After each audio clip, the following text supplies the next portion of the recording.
En natuurlijk is dit Maverick. Hou zo radio.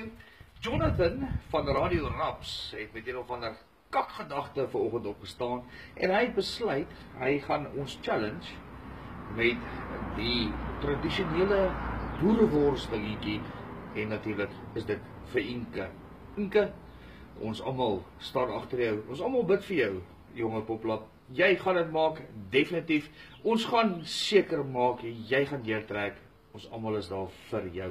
Jonathan van Radio Raps. Dude, jy het 'n siek brein. Regtig waar kom jy na al hierdie goeders? Maar ja, hier is ons by challenge en soos julle kan sien.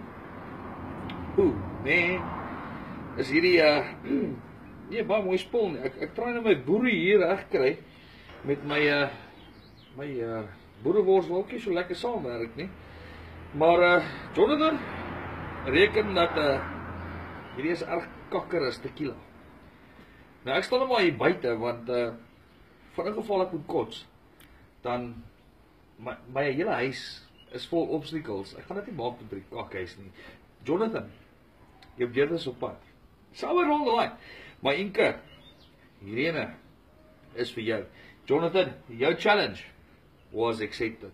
En op hierdie stadium daag ek natuurlik al my vriende uit op my Facebookblad en natuurlik almal by Housa Radio. Van Holland, ek is natuurlik van Suid-Afrika af en ek staan agter Inke al die pad. Inke, go. Hierdie is vir jou, klein poplap. En be strong. Wow. Mense, hier gaan ons. Jonathan, I'll get you for this one.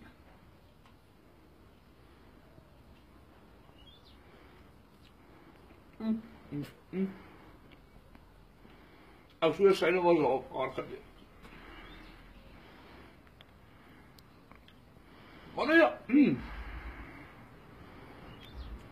blijkbaar is hierdie kakker is tequila.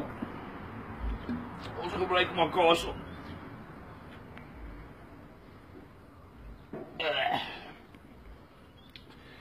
Ciao, go. Start weer. Hou's daar alles vir agter jou? Jonathan, jou asshole. Ons sien jou weer.